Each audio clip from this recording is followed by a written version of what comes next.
ॐ ज्ञानातिमिरान्धस्य ज्ञानञ्जनशलाकया चक्षुरुन्मिलितं येन तस्मै श्रीगुरुवे नमः।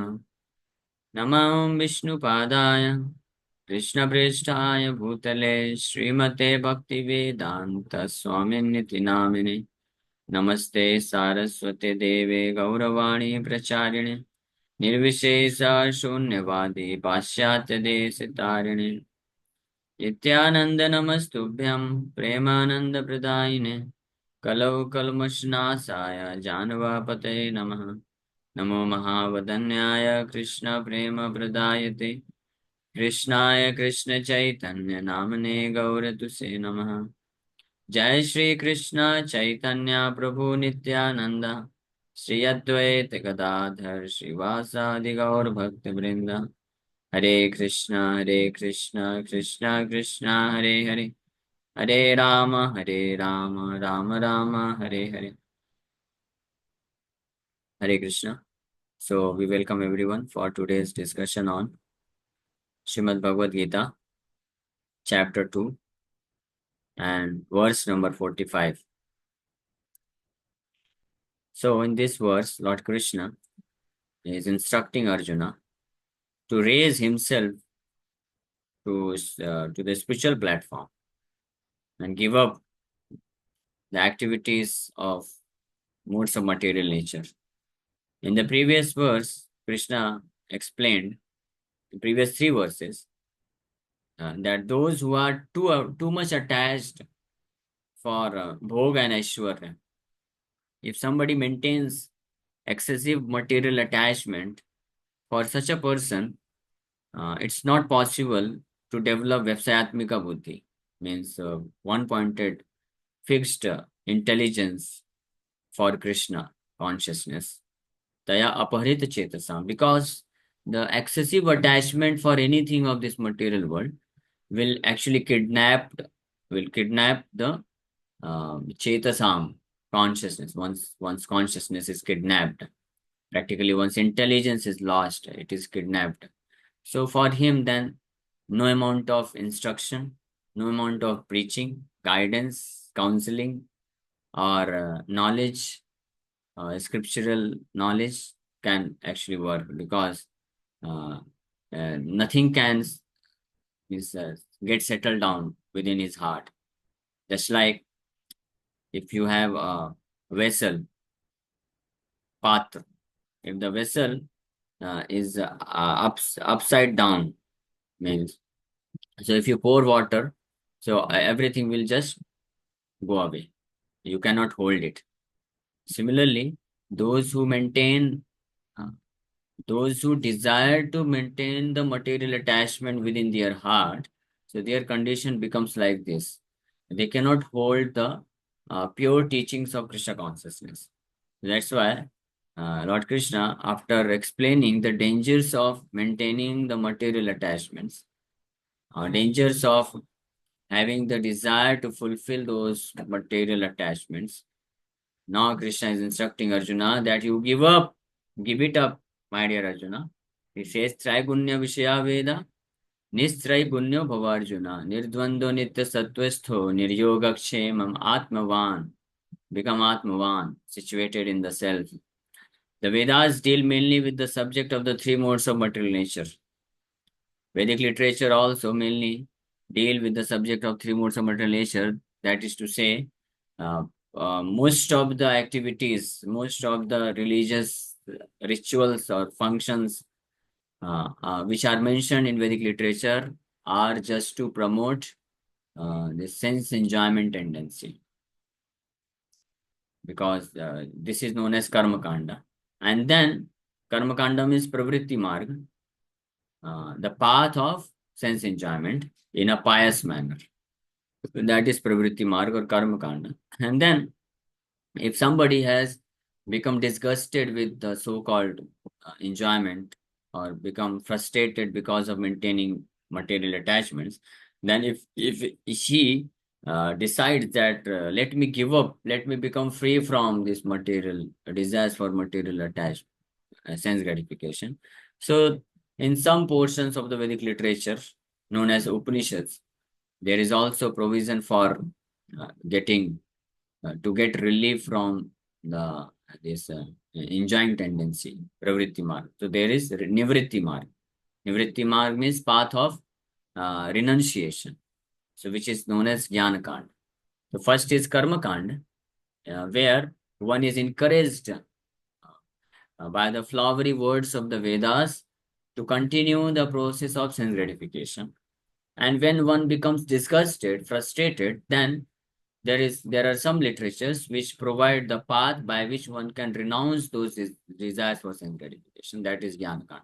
So this Karma Kand and Jnana Kand. So although Jnana Kand means Nivritti Marg, path of renouncing sense gratification, although this is considered to be superior than the path of sense enjoyment, Pravritti Marg, but still, this is also a great obstacle, a poisonous poison. It has also been compared as a poison for developing pure form of Krishna consciousness. Jnana Kanda, Karma Kanda, Jnana Kanda, Sab Vishera Bhan. This is the it's a poison, pot of poison. So Karma Kand means poison contained in iron pot, and Gyan Kand means poison contained in golden pot. Or some of you might be thinking other way around, but uh, Karma Kand means activities of sense enjoyment.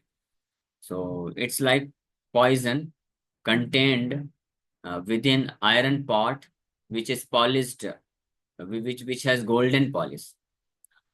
And Gyan Kand means poison contained in golden pot. And that golden pot, because of not being polished regularly, it appears to be rusty. Uh, so, but Gyan Kand is little superior. But even if Gyan Kand is superior, it is the poison. But after all, it is poison only, because within the pot, the poison is kept. As soon as you drink, immediately finished. What is finished? The pure love for Krishna is finished.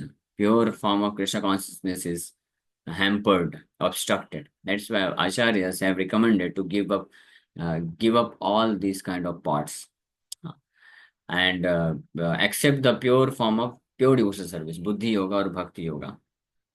So these two kinds of things uh, uh, are mentioned in Vedic literature, and these are the activities of three modes of material nature: modes of passion, modes of ignorance. Mode of ignorance impels one to have sense enjoyment by performing sinful activities, and mode of passion impels one to have sense enjoyment through religious functions, through pious activities, and mode of goodness impels one to give up sense enjoyment and get promoted to means to get liberation, nirvishesa liberation, moksha, forgetting the real form of liberation, that is to develop love for Krishna.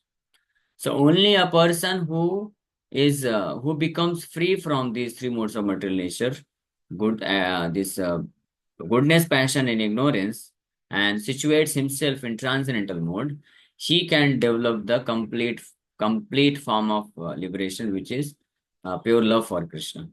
The love for Krishna is no ordinary thing. Krishna Prem, a love for Krishna, or devotional service for Krishna, is no ordinary thing.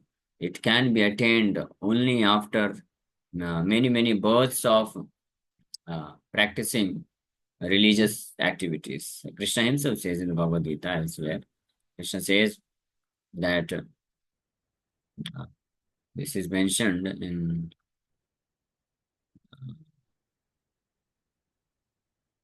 Bahunam Janmanam Ante Jnanavan Mam Prapadete. After many births of practicing path of renunciation, one may be a fortunate person who can develop some interest in me and get to understand, to know about me, Lord Krishna says.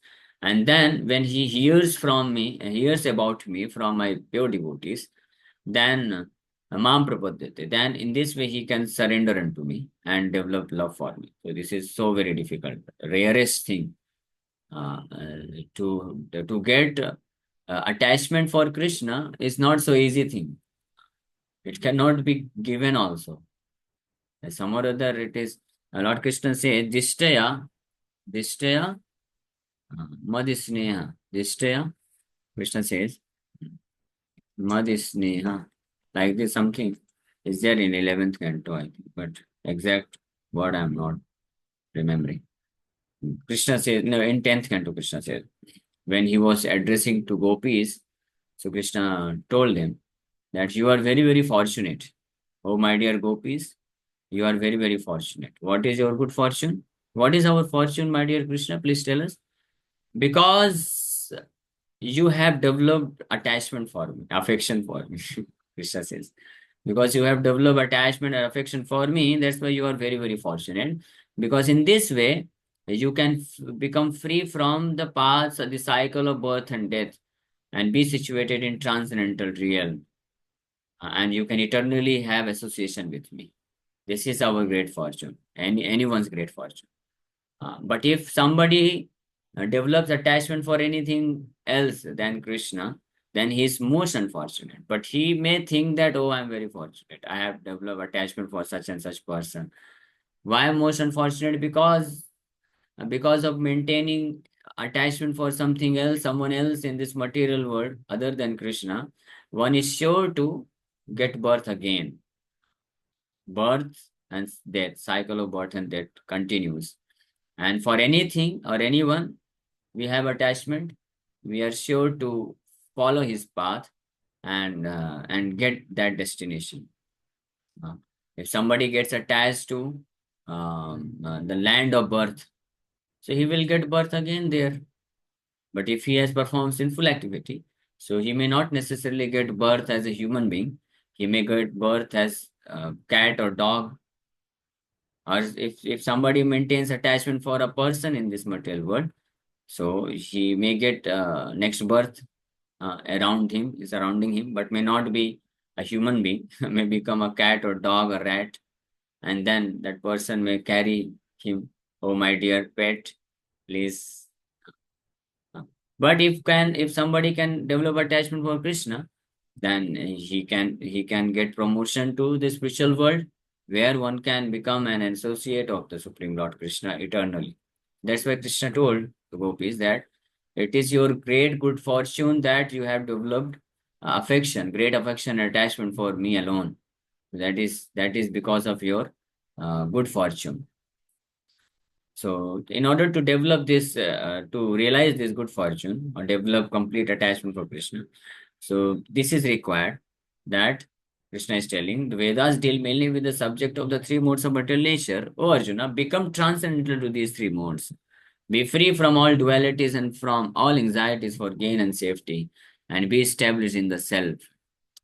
So Arjuna, you become transcendental. Transcendental means you give up the activities of modes of goodness, ignorance, and passion, all the three, and you perform the activities which are in pure goodness. This is the meaning of becoming transcendental. And in this way, one can become free from all dualities. As soon as a person who engages himself in the activities of transcendental goodness, transcending all the three modes of material nature. And what are those activities in transcendental goodness? Those activities are in direct relationship with the Supreme Lord Krishna. Either when we chant Hare Krishna Mahamantra, so the chanting of Hare Krishna Mahamantra and hearing about Krishna or serving Krishna in various ways, in some or other, if somebody is simply engaged in pure consciousness of Krishna, that is the activity in transcendental goodness. And if somebody can do this, somebody can develop this consciousness and performs activities in transcendental goodness, then automatically his heart, which is at present affected by ignorance, passion, and goodness, it is cleansed completely of all these three varieties of impurities of modes of material nature, and then he becomes nirdvanda, free from all dualities, nirdvanda, And Nitya Sattva is in pure state of spiritual existence. Niryoga Kshemam. He is free from the ideas of gain and protection. Anxiety for gain and safety is finished, and no more duality. And he is established in the self, Atman. The Nirdvanda. Nirdvanda, duality means that in this material world, something pleasurable or unpleasurable, respect, disrespect, profit, loss. So these are known as dualities. So one who gets affected by these things, that means he is still situated in either of these three modes of material nature. But a person who is completely unaffected, whether in his life some loss or profit comes, or pleasure or unpleasurable situation comes, happiness and distress comes, he is not at all affected. And what is the meaning of not getting affected? The meaning is that in spite of any kind of dualities of this material world, he is still engaged in this service to the Supreme Lord. It doesn't matter for him. That means he has transcended himself from this bodily consciousness. He no more identifies himself with this material body and mind.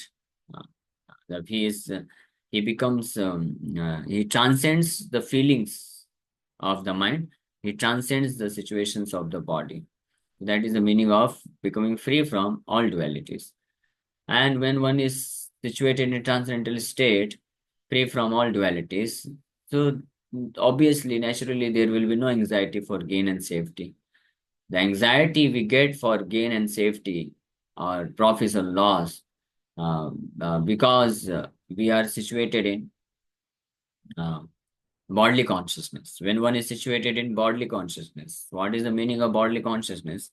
That is Dehatma Buddhi. That means one who thinks himself to be this body made up of material elements and identifies with this body, or or identifies with the objects, persons, a place, situations connected with this body. So in this way, he is sure to get bewildered and develop anxiety for this gain and safety. But one who performs transcendental activities, he becomes transcendental to three modes of material nature, and he is established in the self. So all material activities involve actions and reactions in three modes of material nature. In this material world, all the activities means actions and reactions. Activities can be of two types. Either it can be an action performed by the living entity, or it can be the reaction from past performed activity. So, but in both the case, any material activity, it is in either of the modes or influenced by three modes of material nature. So they are meant for fruitive results. And material activity means they are meant for fruitive results. Means they are sure to, these activities are sure to give us some material result, either good or bad. And definitely such a result causes one to remain entangled in this material existence. So they are meant for fruitive results, which cause bondage in the material world. The Vedas deal mostly with fruitive activities to gradually elevate the general public from the field of sense gratification to a position on the transcendental plane. Vedic literature, the idea given in the Vedic literature for performing karmakanda activities is with the intention that gradually people who are too much attached for sense gratification, they may be given opportunity to have sense gratification along with religious activities, pious activities. So in this way, gradually they may means advance towards a spiritual realization. But this process is very, very risky at the same time, and it takes a long time, because in general, people who are too much attached for sense gratification, they are not willing to leave this sense gratificatory activities, even if they are performing religious activities. They will just keep doing this. It's just like, it's very simple to understand. It's just like a small child is given some sweets to eat again and again, so that he may get inspiration to study. So as a matter of this, what you say, that's the carrot. uh, Greed is given to the child. In the name of sweet, the greed is given so that he may get inspiration to study. But what happens? It has been seen the child is so he is so uh, means inclined to eat the sweet, but he is not at all inclined to study. So he will eat the sweet, and just for the sake of showing to parents that he is studying, he will open up the book, and after some time he will again run away. This is seen. And again, when he will get the opportunity to have some more sweet, he will again open the book and again do the same thing. In this way, it is very difficult to make him study if he is not determined. And similarly, the living entity's position is like this. They are very inclined for sense enjoyment, and for the sake of sense enjoyment, they can follow any path, either path of sinful life or path of religious religion also. They may claim themselves to be great religionists, devotees of big demigods. But the inner desire is what? They are not actually devotees of any demigod or the Lord. They are devoted for sense gratification. That's all. This is the reality. Because if somebody is actually devoted to the Supreme Lord, then he must give up sense gratification because it's a great obstacle for advancing in Krishna consciousness. But if somebody is not willing to give up the desire for sense enjoyment, that means he is not actually willing to become Krishna conscious. He is more willing to have sense enjoyment, uh, keeping Krishna, making Krishna as his order supplier, or the Supreme Lord, or for that matter, any demigods. One may make them as order supplier. The situation for a person, a devotee, who is unable to give up sense enjoyment is different thing. A devotee who may be unable to give up this material attachment or desires for sense enjoyment, but he is willing to give it up, then that is also a sincere devotee. He is also sincere devotee. That means he wants he wants to become free from the desire, material desires, but because of being engaged in such activities for long time, presently, he is unable to give it up completely, but within the core of his heart, he is constantly praying to Krishna that, my dear Krishna, please remove all other attachments and the desire for sense gratification. So, such a devotee, if he gets the good fortune of meeting a very exalted devotee, so through his association, he is, yeah, promoted to a pure platform of serving Krishna. But those persons who are unwilling even to give up material attachment, so their condition is very risky. They cannot be turned towards Krishna in either of the ways. Either means somebody's instructions or by their own efforts. It's become very difficult. That's why Krishna in this verse he is clearly instructing Arjuna that you must become free from the activities of modes of material nature. Nistraigunya bhavarjuna. Bhavarjuna means you become Nistraigunya, transcendental to three modes of material nature. So Arjuna, as a student and friend of Lord Krishna, is advised to raise himself to the transcendental position of Vedanta philosophy, where in the beginning there is Brahma Jigyasa, or questions on the supreme transcendence. All the living entities who are in the material world are struggling very hard for existence. For them, the Lord, after creation of the material world, gave the Vedic wisdom, advising how to live and get rid of material entanglement. When the activities of sense gratification, namely the Karma Kanda chapter, are finished, then the chance for spiritual realization is offered in the form of the Upanishads, which are part of different Vedas, as the Bhagavad Gita is a part of the fifth Veda, namely Mahabharata. The Upanishads mark the beginning of transcendental life. As long as the material body exists, there are actions and reactions in the material modes. One has to learn tolerance in the face of dualities such as happiness and distress or cold and warmth. and by tolerating such dualities, become free from anxieties regarding gain and loss. This transcendental position is achieved in full Krishna consciousness when one is fully dependent on the goodwill of Krishna. So, this transcendental position can be achieved by a person who is dependent upon Krishna, means who takes shelter of Krishna's lotus feet with the desire to become free from such entanglement. So, this I have already explained to you that uh, everyone in this material world is struggling very hard, and everyone is very much inclined for activities of sense gratification. So this Karma Kanda chapter has been given by the Vedic literature to give them chance for spiritual realization. So when it is this chapter is finished, when this chapter gets finished, when the living entity is frustrated by the activities of sense gratification, then he decides no more Karma Kanda. Then he closes this chapter. Then another chapter starts in the form of Upanishads, which is Jnana Kanda or renunciation, path of renunciation.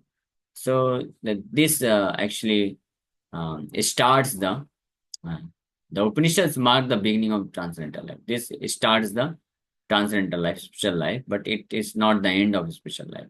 It also has some obstacles. One becomes this. He starts thinking that path on the path of renunciation, when he will become liberated, he will become one with the Supreme Lord, Supreme Brahman. So this is another obstacle. That's why Mahaprabhu gave us the path of devotional service, freed from jnana karma, anyabhilasita sunyam, jnana karma anavritam, jnana kanda, karma kanda, anavritam, unconverted by these two things. Then one can actually anukulena krishnanu silanam bhakti ruptam. That is topmost form of devotional service. Okay. So thank you very much. Hare Krishna. If any devotee has got any question, you can ask. Yes, any question? Hare Prabhu, Krishna.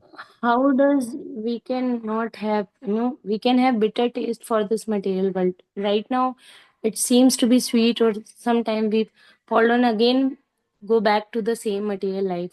For some time, we go to the spiritual path, but again we It fall down. requires a spiritual advancement.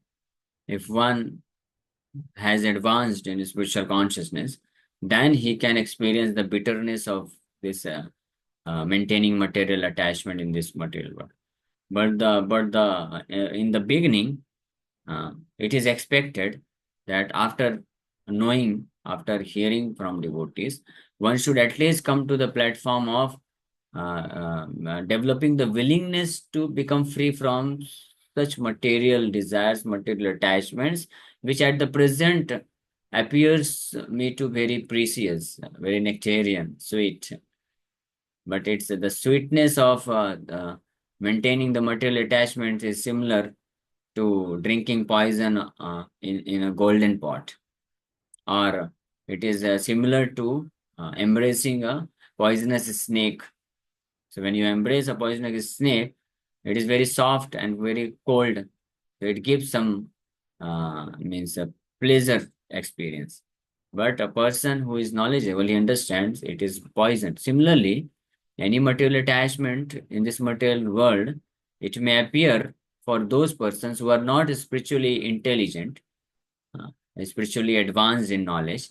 So they may think that it is pleasurable, but at least through the association of devotees and from the knowledge of scriptures, they must at least come to this platform of understanding that even if it appears for me to be pleasurable, but actually it is poison for my spiritual life. So how can I have the willingness to maintain this attachment? At least I should have the willingness to give it up completely. If somebody cannot develop this much willingness also, then it's very difficult for him to get out of this poisonous material attachment. Okay. Is any other question?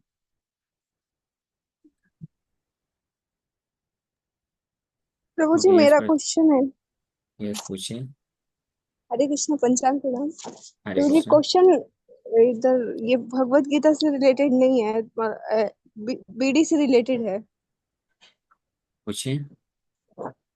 Question ये है कि जब हम लोग book distribution करने जाते हैं तो अगर कोई स्ट्रेंजर है तो बहुत इजी है उसको, मतलब उससे सब कुछ बात करना, उसको मतलब चीजें बताना। लेकिन जब हम मतलब ट्राई करते हैं बॉस या किसी टीचर या किसी को बुक डिस्ट्रीब्यूट करना, तो तो फिर उनसे बोलना थोड़ा सा मतलब किस तरीके से इनिशिएट किया जाए कन्वर्सेशन को, क्योंकि तो हेजिटेशन पे होती है। अभी जरूरत नहीं है। अगर हम जिनसे हेजिटेशन फील करते हैं बुक डिस्कशन करने के लिए, अच्छा। तो अगर ये तो अच्छी बात है, स्ट्रेंजर से आपको हेजिटेशन नहीं होती है, तो there are more strangers in our life. More than 95% people are strange to us. So उनको जाके मिलिए, उनको हम्म। बुक डिस्कशन करिए। Just leave 5% known people for the time being, and they are also a stranger for some other devotee, so that some other devotee may distribute to them. So don't do this. No, no problem. You approach a strange people, and distribute to them Bhagavad Gita. And gradually, if you do this service, you will develop the confidence, and then finally you may even also approach to your colleagues and boss. So, but it's not required. We can प्रभु जी, uh, preach to those people whom with whom we are means comfortable. Okay. Okay ठीक है। Yes. बाकी मैं Okay. So time. बाद में पूछती हूँ। Yes, because time is getting finished. Less than 1 minute. We'll हाँ। stop here. Thank you very much. Hare Krishna, Hare Krishna, Krishna Krishna, Hare Hare. Hare Ram, Hare Ram, Ram Ram, Hare Hare thank you Krishna. प्रभु जी। हरे कृष्णा। हरे